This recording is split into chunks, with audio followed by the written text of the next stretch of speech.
This story is from many years ago when I was working in my corporate job. I had one of those early morning work trips in another city.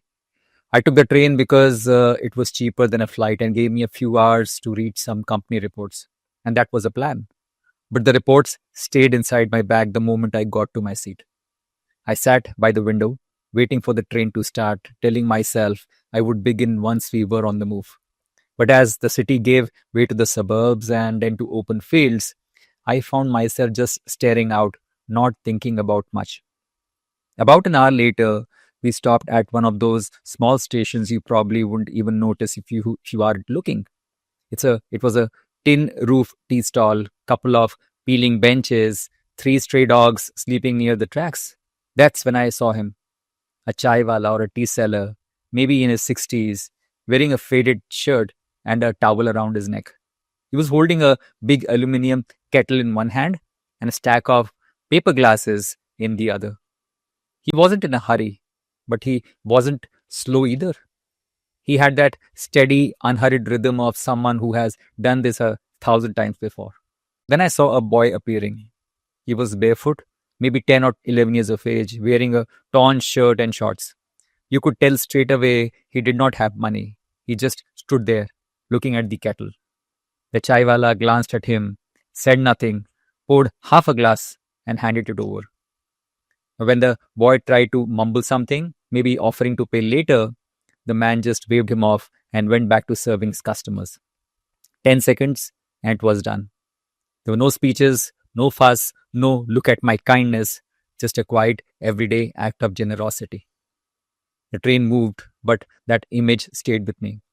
I realized I wasn't even looking for a lesson that day. I was just staring out of my window, trying to pass the time, and there it was, a small reminder that kindness doesn't need a stage or a big plan. It doesn't even need to be noticed. It just needs to be done. And the chaiwala probably never knew that a random man on a train was quietly learning something from him. Now that made me wonder, how many times have I been in this place without even realizing it? How many times has someone seen me in a moment I didn't think twice about and carried that image with them? But not all teachers are like the chaiwala. Some are not gentle at all. One of them is pain. Pain is the kind of teacher you don't invite, but it turns up anyway. It can be losing someone you love. It can be watching a friendship fade away or seeing a project you poured months into collapse in a week. It can be smaller too, like a plan going wrong or an opportunity slipping away. The pain is uncomfortable, but it has a strange clarity. It strips away the noise. It shows you what you've been clinging to and how fragile that clinging is.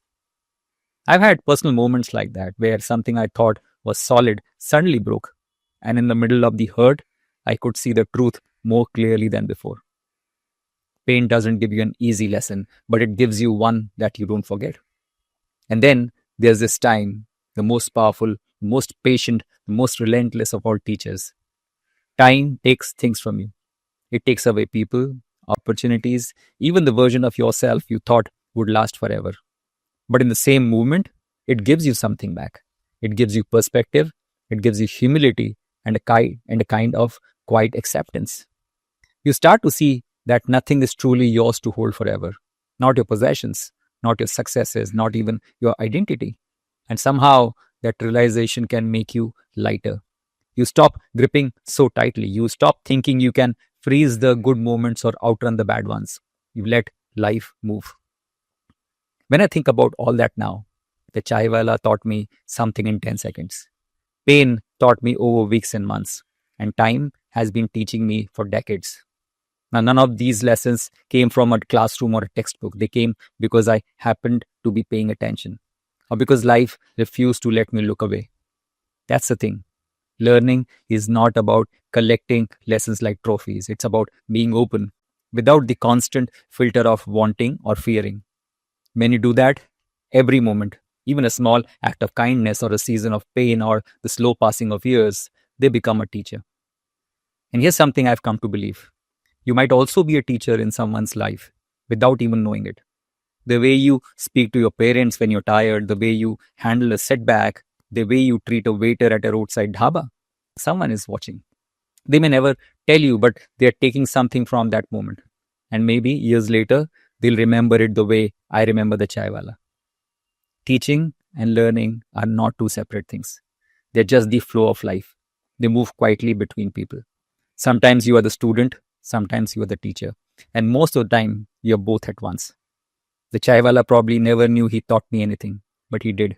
And it stayed with me longer than most presentation I've sat through.